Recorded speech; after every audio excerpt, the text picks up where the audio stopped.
Was Duleep Singh a winner or a loser from the British Empire? Whether Duleep Singh gained or lost from the empire is still a subject of hot debate. Sometimes, gain and loss is not quite so clear-cut. Stage 1. Early years 1838–1846. 4 September 1838. Duleep Singh was born in September 4, 1838 in Punjab. At the time of Duleep Singh's birth, the British were already firmly established in India. They controlled many of its states directly and influenced the rulers of many others by bribery, trade, the threat of military force. Duleep Singh's father, Maharaja Ranjit Singh, ruled the Punjab. The Punjab was a wealthy and powerful independent state situated in a key position on the Indian subcontinent. Ranjit was a fearsome warrior and a strong ruler. The British themselves had no wish to tangle with his experienced army. Signed a friendship treaty with him. Summer of 1839. Ranjit Singh died in the summer of 1839. Now the young Duleep Singh found himself at the heart of a power struggle for the throne. 1843. Duleep Singh's mother and uncle managed to gain him enough support to become Maharaja. He was the last survivor of Ranjit's sons but was only 5 years old. Duleep's uncle was stabbed and shot in the head by Sikh army leaders. The Sikh army declared war on the British. 1846. The British were victorious and forced Duleep Singh to sign the Treaty of Lahore. The little boy wore a picture of Queen Victoria around his neck and did not seem at all unhappy to sign. Duleep was taken away from his Sikh sardars, teachers, and began a British-style education. Treaty of Lahore. The richest part of the Punjab will be given to the British. The rest of the country will be governed by the Maharaja when he comes of age. Until the Maharaja comes of age, his council of distinguished Sikhs will rule for him from the city of Lahore. A British official and large British army will be based in Lahore. Stage 2. Under British control in the Punjab, 1846 to 1854. Duleep's mother was taken from him by the British for fear that she would use the young boy in plots against them. She had been involved in such plots, once planning to murder Sir Henry Lawrence, the British government's representative in Lahore. 1849. A revolt broke out against the British in 1849. The Sikh army had been shattered at the Battle of Gujarat. The British army was in control of the Punjab and occupied Lahore. Meanwhile, Duleep Singh's British-style education continued and he spent a great deal of time with British people such as Sir Henry Lawrence, who took him to firework displays and horse races. March 1849. Duleep Singh signed the Treaty of Parawal. Duleep signed the treaty with alacrity, which means he seemed willing to sign. Indian advisors to Duleep Singh urged him to sign, telling him any show of hesitation might lead to a less favorable treaty. These advisors had been told by Henry Elliot, secretary to the British government of India, that they would keep their personal lands and wealth only if the treaty was signed. Treaty of Parawal 1649. Maharaja Duleep Singh is forced to give up all claims to the rule of the Punjab for himself and his future heirs. All property of the state of the Punjab will pass to the British in payment for the war. The Koh-i-Noor diamond, at the size of a pigeon's egg, one of the largest in the world, shall be given by Maharaja Duleep Singh to the Queen of England. His Highness is promised £50,000 per year providing he remains loyal to the British and lives where told by the British ruler of India. The Maharaja shall be treated with respect. The new Governor-General of India, Lord Dalhousie, thought that Duleep Singh signed so willingly because he does not care twopence about it himself. He will have a good and regular amount of money without income tax all his life and will die in his bed like a gentleman. Stage 3, an English country gentleman 1854–1880. At the start of this period, Duleep Singh's friends were all the sons of British gentlemen with whom he rode, raced, and hunted. These boys were all regular churchgoers. Despite their friendship with Duleep, they teased him as being a heathen. Duleep, at the age of 12, declared that he wished to become a Christian. 1854. At the age of 15, just before he left India, Duleep Singh was allowed by the British to change his religion from Sikhism to Christianity. He was the first Indian prince to do so. Duleep Singh was taken to England in 1854 for fear that his presence in any part of India would provoke a rebellion in the Punjab. Duleep Singh was presented to Queen Victoria. She took an immediate liking to him, as her diary entries and letters show. Duleep Singh was a frequent guest of Queen Victoria during his teens and early 20s. 1866. Queen Victoria thought so highly of Duleep Singh that she became godmother to his first child, Prince Victor Singh. Victoria also allowed her own eldest son, the Prince of Wales, to become a very close friend of Duleep Singh.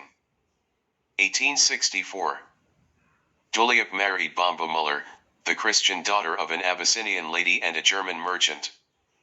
Duleep fell in love with Bamba after seeing her teach a large, disciplined class of students. 1865. Duleep Singh bought a huge country house in Suffolk with a lot of land for himself and his new bride. He did this with a loan of £105,000 from the British government at a low rate of interest. He lived the luxurious life of a rich country gentleman and entertained the very highest ranks of the English aristocracy in fine style and at great expense. Extracts from Queen Victoria's diary and letters. July 1854. He is extremely handsome. Speaks English perfectly. Has a pretty, graceful and dignified manner. He was beautifully dressed and covered with diamonds. 6 July 1854. He speaks English remarkably well and seems to prefer doing so, more than his own language, which he thinks he will forget. He regrets India not being nearer to enable more Indians to come here, as it would open their eyes. 22 August 1854. The Maharaja carried little Prince Leopold, who is so fond of him, in his arms.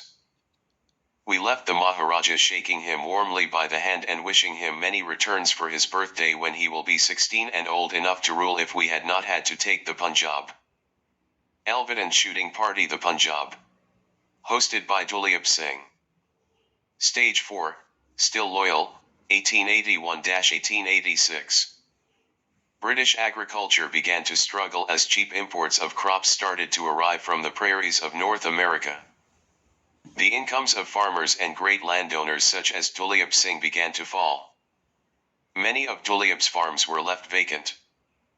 1881. Duleep Singh was beginning to build up large debts.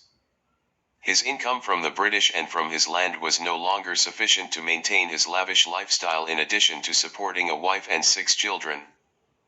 When Duleep Singh asked the British government of India for more money, it refused, telling him to sell his Elvedon estate in favour of a smaller house in London. This made him furious. Duleep Singh claimed that his kingdom of the Punjab was bringing the British government over £1 million per year. He also claimed to have lost private family land in India worth £120,000 per year. To say nothing of the priceless Koh-i-Noor diamond that had once been his but that had been given to Queen Victoria. Duleep Singh had been promised £50,000 per year, yet he was being given only £25,000 to live on. He was paying £5,000 of this in interest on the loan he had been given to buy Elvedon. £25,000 was a small sum for a leading aristocrat at the time. Duleep Singh was hurt and furious. 1882. Duleep Singh wrote to the Times in an attempt to gain the sympathy of the public for his cause. He demanded the income from his lost private estates in the Punjab and an increase in the money paid to him by Britain in return for agreeing, through loyalty towards Queen Victoria, not to enforce his right to rule the Punjab. The attempt to gain sympathy failed. The British government refused to offer Duleep Singh more money. Duleep Singh became a Sikh once again and set off for India. 1886. Maharaja Duleep Singh was arrested on his way to India. He was beside himself with rage. He wrote, "I shall have no alternative but to transfer my allegiance to some other European power, who I dare say, will provide for my maintenance." Stage 5, England's proud enemy, 1886 to 1888. Duleep Singh was bursting with hurt pride and frustration after his arrest and continuing money worries. He blamed not the Queen but her government officials who were responsible for running India. He was determined now to hurt the nation that he felt was unjustly keeping his rightful property and wealth from him. He based himself in Paris and laid his plans. July 1886. Duleep Singh contacted the Russian ambassador in Paris offering his services to the Russian emperor. This was a great cause of worry to the British as the Russians had many times shown ambition to rule India. If Duleep Singh really could cause a rebellion of Sikhs in the Punjab with Russian support, then Britain's empire in India would certainly have been at risk. Fortunately for Britain, Russia had troubles of its own at this time and was in no hurry to upset Britain. In fact, relations between the British and the Russians were at their warmest for many generations. In addition to this, the Russians were suspicious of Duleep Singh. Duleep Singh prepared 2 proclamations, public written statements designed to create support in India, for newspaper publication in the Punjab. The first publicly stated that he no longer recognized the 1846 Treaty of Lahore, by which he had ceased to be ruler of the Punjab. The second was an appeal to the princes and people of India to support his cause by giving him money. Whilst in Paris, Duleep Singh socialized with many enemies of Britain, including the brothers Patrick and James Casey, who were involved with an Irish rebel organization, the Fenians. This organization had killed British government officials and had planted bombs in London. 1887. Using Patrick Casey's passport, Duleep Singh went to Russia in 1887 without an official invitation. He was ignored and succeeded only in spending more money. By the later part of the year, he was offering his clothes for sale to raise money, having become the father of another child by Ada Wetherill, the daughter of a British working-class man.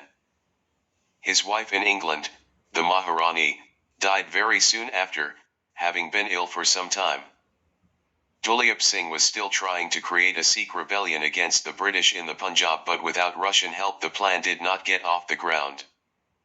Many of the very Indian princes Duleep Singh was counting on to help him rebel against the British were in London helping to celebrate Queen Victoria's Golden Jubilee. Duleep Singh's resentment against Britain remained strong, as shown in his letter to the Prince of Wales, who had only written to offer sympathy on the death of the Maharani.